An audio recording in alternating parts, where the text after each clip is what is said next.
আজকে ছুটির দিনের সকালটা একটু বেশি ঠান্ডা ঠান্ডা মনে হচ্ছিল। তারপরেও তো ছুটির দিন, ঘরে বসে থাকার কোনো সুযোগ নাই, আমি বসে থাকতে পারিও না। এবং আগেই নিউজে জানতে পেরেছি যে বরফ পড়বে, ঠান্ডাটা একটু বেশিই থাকবে আজকে।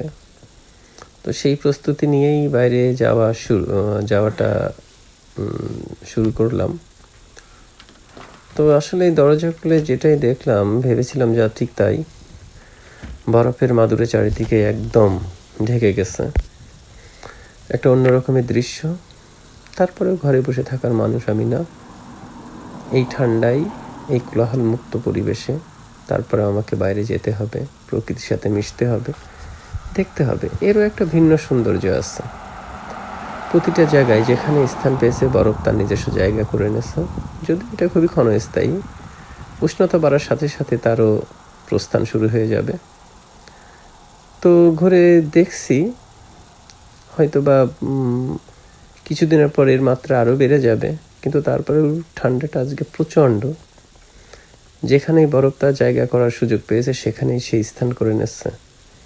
এটাই প্রকৃতির খেলা, এটাই প্রকৃতির নিয়ম। এভাবেই যুগে যুগে চলছে তার চক্র। এটার মধ্যে থেকে আমাদের অনেক কিছু জানার আছে, বোঝার আছে, দেখারও আছে, শেখারও আছে। আমার ভালো লাগে। হয়তো সাময়িক একটু কষ্টের ব্যাপার হতে পারে, অস্বস্তির ব্যাপার হতে পারে, কিন্তু যখন এর গভীরে যাওয়া যাবে তখন এর ভেতরকার সৌন্দর্য, এর ভেতরকার বিষয়াদিগুলো আরও পরিষ্কারভাবে বোঝা যাবে।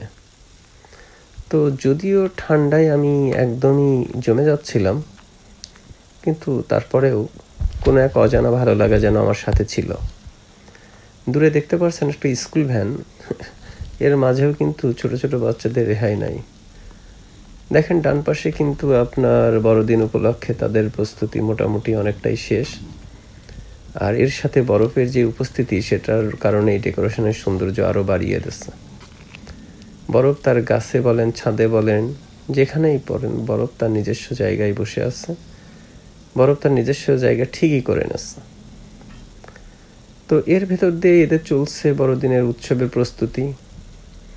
আসলে এটা একটা কালচার, এর মধ্যে একটা সৌন্দর্য আছে, আমার ভালো লাগে। এই মানুষরা যেরকম উৎফুল্ল হয়ে এই হিমশীতল ঠান্ডা পরিবেশের মাঝেও তাদের আনন্দ উৎসবকে তারা সম্পূর্ণরূপে ধরে রাখার চেষ্টা করছে। প্রতিটা বাড়ির সামনেই কিন্তু সেই ওনাদের সংস্কৃতি অনুসারে ওনারা কিন্তু ওনাদের মতো সাজসজ্জায় ব্যস্ত এবং আনন্দের যেই আয়োজন সেটা সম্পন্ন করার চেষ্টা করছে। বিভিন্ন দল, বিভিন্ন স্ট্যাচু, বিভিন্ন কিছু দিয়ে তারা তাদের এই উৎসবটাকে উৎসবটার পরিপূর্ণতা আনার চেষ্টা করছে। তো আসলে এইগুলো দেখতে দেখতে সকালটা বেশ ভালোই কাটলো। ভালো থাকবেন সবাই।